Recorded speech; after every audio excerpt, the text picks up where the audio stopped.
Benarkah elektrifikasi di Indonesia telah mencapai angka 99,79%? Lantas, mengapa ada banyak sekali desa-desa di luar sana yang masih belum terelektrifikasi? Kira-kira apa sih penyebabnya? Mari kita bahas semua problematika elektrifikasi di daerah 3T pada video kali ini.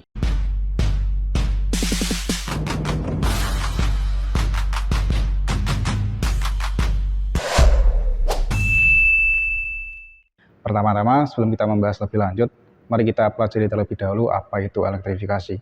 Elektrifikasi memiliki makna jika digabungkan artinya adalah sudah terdapat suatu jaringan listrik pada suatu daerah. Sehingga proses elektrifikasi merupakan proses pemberian tenaga listrik dari yang sebelumnya tidak ada sama sekali, hingga sekarang sudah menggunakan tenaga listrik.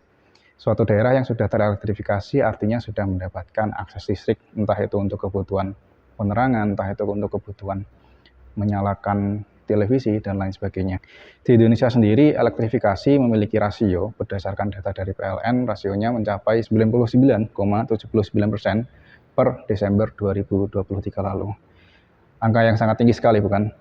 Namun fakta menariknya adalah ternyata masih banyak sekali daerah-daerah di luar sana, di luar Pulau Jawa, di daerah-daerah 3T yang masih belum mendapatkan akses listrik secara layak. Namun, mengapa rasio elektrifikasi bisa mencapai angka sedemikian tingginya padahal masih belum banyak desa-desa di luar sana yang terelektrifikasi? Yang pertama, saya ingin menjelaskan tentang kerangka dari pembagian skala elektrifikasi ya. Dibagi dari tier 0 hingga tier ke-5. Tier 0 sendiri dalam suatu wilayah itu tidak ada akses listrik sama sekali, sehingga penerangan-penerangan hanya bisa menggunakan cahaya dari lilin, lampu minyak, dan juga hal-hal yang lainnya. Kemudian untuk tier 1 sendiri artinya sudah ada akses listrik, hanya untuk kebutuhan listrik-listrik yang dayanya kecil ya. Hanya untuk kebutuhan dasar seperti penyalaan lampu LED dan juga untuk kebutuhan pengecasan telepon genggam. Kemudian ada juga tier 2, 3, 4, dan juga 5. Sebagai gambaran untuk tier 4 artinya adalah suatu wilayah itu sudah terelektrifikasi 24 jam penuh non-stop. Layaknya kota-kota besar yang ada di Pulau Jawa ya, itu sudah mendapatkan akses listrik yang andal 24 jam dan juga dapat menyalakan berbagai kebutuhan listrik secara maksimal. Sedangkan untuk tier 5, ini adalah kategori tertinggi dari elektrifikasi. Ini sudah seperti kota-kota besar yang ada di dunia, seperti di New York, di Tokyo, dan juga kota-kota besar lainnya yang mana elektrifikasi di sana, tenaga listrik yang digunakan itu tidak hanya andal, tetapi juga sangat-sangat stabil. Di Indonesia sendiri, suatu wilayah sudah termasuk dalam kategori terelektrifikasi ketika sudah minimal mendapatkan tier 1, atau setidaknya sudah terdapat lampu-lampu LED yang dapat digunakan untuk penerangan dasar, walaupun mereka hanya menikmatinya kurang dari 24 jam.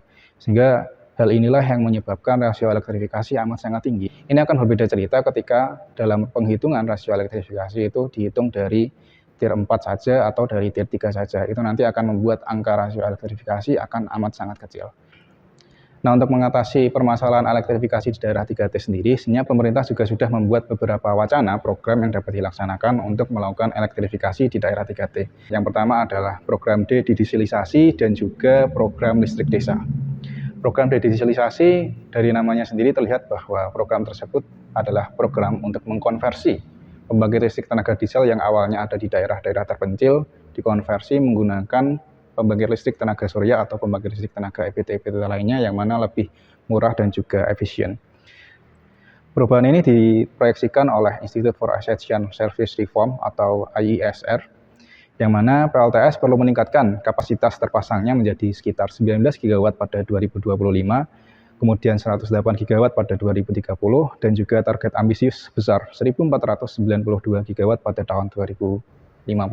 Dan juga dari PLN melalui Rencana Usaha Penyediaan Tenaga Listrik atau RUPTL tahun 2021 hingga 2030 menyebutkan bahwa program PLTS Off-Grid yaitu dedisilisasi dan juga listrik desa dapat membantu peningkatan kapasitas EPT skala nasional hingga 1.555 GW. Nah, mengapa program dedisilisasi ini penting? Yang pertama adalah sebelumnya pembangkit listrik tenaga diesel yang ada di daerah-daerah terpencil tersebut merupakan suatu pilihan karena bentuknya yang modular dan dapat ditempatkan di desa-desa yang jauh dan juga tertinggal. Namun permasalahannya muncul ketika nantinya pengiriman pasokan bahan bakar yang harus dipasok secara terus-menerus yang mana akan menjadi suatu penghambat ya ketika nantinya desa tersebut itu daerah yang terpelosok, sangat terpencil. akan ada cost tersendiri yang harus diperhitungkan karena biayanya amat sangat membengkak. Hal ini menyebabkan pembangkit listrik tenaga diesel amat sangat boros dan mengeluarkan banyak sekali pengeluaran yang tidak diperlukan, yang mana ini seharusnya tidak perlu dilakukan ketika menggunakan pembangkit listrik tenaga energi baru terbarukan. Sehingga diperlukan adanya konversi dari pembangkit listrik tenaga diesel ke pembangkit listrik tenaga energi baru terbarukan, salah satunya adalah pembangkit listrik tenaga surya. Menurut PLN, konversi dari PLTD menuju PLTS ini dapat menghemat sekitar 67.000 kiloliter BBM dan juga dapat mengurangi emisi karbon sebesar 0,3 juta metrik ton CO2 ekuivalen dan juga dapat meningkatkan bauran energi terbarukan sebesar 0,15%. Beberapa hal lainnya yang patut dipertimbangkan mengapa menggunakan pembangkit listrik tenaga energi terbarukan ini sangat bagus di daerah 3T, terutama untuk penggunaan energi surya sendiri. Kapasitas radiasi matahari di daerah 3T amat sangat melimpah dan sangat besar, sehingga ketika menggunakan pembangkit listrik tenaga surya di daerah tersebut, biaya listriknya akan menjadi lebih murah. Menurut data dari Institute for Essential Service Reform, biaya listrik PLTS Grid hanya berkisar sekitar Rp3.500 hingga Rp4.000 per kWh, sedangkan ini sangat murah sekali jika dibandingkan dengan diesel, yang mana untuk pembangkit listrik tenaga diesel sendiri dapat mencapai sekitar Rp6.000 per kilowatt-hour. Meskipun elektrifikasi off-grid dapat mengatasi permasalahan yang ada di daerah 3T, namun banyak sekali tantangan yang harus segera diselesaikan. Yang pertama dari PLN sendiri. PLN sebagai pemain utama dalam elektrifikasi yang ada di Indonesia, termasuk juga di daerah 3T, diatur di dalam UU nomor 30 tahun 2009 tentang ketenagalistrikan. Yang mana regulasi ini cenderung memang untuk memprioritaskan PLN sebagai mandataris elektrifikasi untuk melaksanakan elektrifikasi di daerah 3T. Namun sebenarnya yang terjadi adalah kapasitas finansial dari PLN belum mumpuni untuk melakukan hal itu. Dan juga PLN memiliki keterbatasan dalam memprioritaskan elektrifikasi di daerah 3T. Yang mana ini menjadi sebuah jalan buntu ketika regulasi ini cenderung untuk menuntun PLN agar melaksanakannya, namun dari sisi kapasitas yang ada saat ini tidak dapat melaksanakannya, tentu saja tidak ada penyelesaian yang terjadi. Nah, dari sisi swasta sendiri, sebenarnya swasta juga memiliki hak untuk memegang suatu wilayah usaha sendiri yang ada di daerah 3T. Hal ini diatur di dalam Permen SDM nomor 38 tahun 2016 tentang percepatan elektrifikasi di pedesaan Indonesia.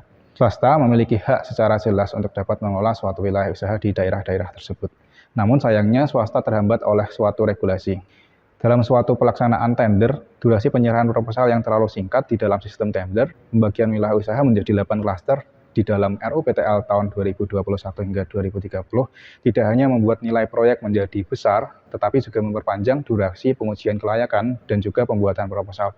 Yang mana ini memiliki implikasi dapat menyulitkan para developer swasta yang ingin ikut andil dalam melakukan elektrifikasi di daerah 3T. Kontradiksi inilah yang menyebabkan permasalahan semuanya terjadi. Belum adanya titik temu antara regulasi pemerintah, kemampuan PLN, dan juga keterlibatan swasta untuk dapat menyelesaikan permasalahan yang ada di daerah 3T, menyebabkan semua problematika ini terjadi. Sehingga perlu adanya solusi konkret dengan cara mengoptimalkan bagaimana caranya penggunaan pembangkit listrik tenaga energi baru terbarukan, terutama pembangkit listrik tenaga surya, agar dapat bisa dilaksanakan di daerah 3T. Dari sisi kebijakan, perlu adanya suatu transparansi data elektrifikasi, mana datanya ini nanti dapat digunakan oleh berbagai pihak yang berkepentingan agar dapat menyusun perencanaan-perencanaan semata mungkin. Kemudian perlu adanya kemudahan dalam pengurusan wilayah usaha dan juga pengurusan izin usaha penyediaan tenaga listrik bagi para developer swasta. Sehingga nantinya swasta dapat juga ikut tertarik dan ikut andil dalam elektrifikasi yang ada di daerah 3T.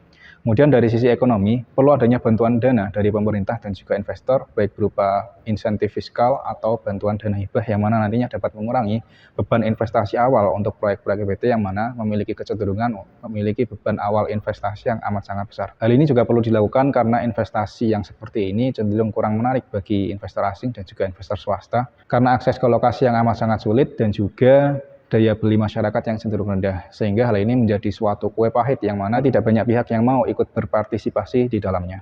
Kemudian yang terakhir adalah dari sisi kelembagaan perlu adanya penghapusan stigma PLN sentris, yang mana ini merupakan suatu hal yang menghambat swasta dalam berperan dalam proses elektrifikasi yang ada di Indonesia. Beberapa hal tadi merupakan beberapa alternatif solusi yang dapat dilakukan, namun tidak menjadi solusi satu-satunya.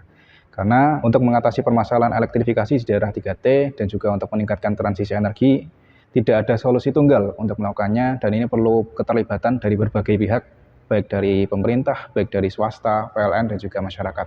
Sehingga dengan adanya keterlibatan dari berbagai pihak, baik itu dari pemerintah, dari swasta, dari PLN, dan juga dari masyarakat, itu nantinya dapat menyebabkan proses elektrifikasi di daerah 3T dan juga daerah-daerah lainnya dalam menunjang transisi energi dapat cepat dilakukan.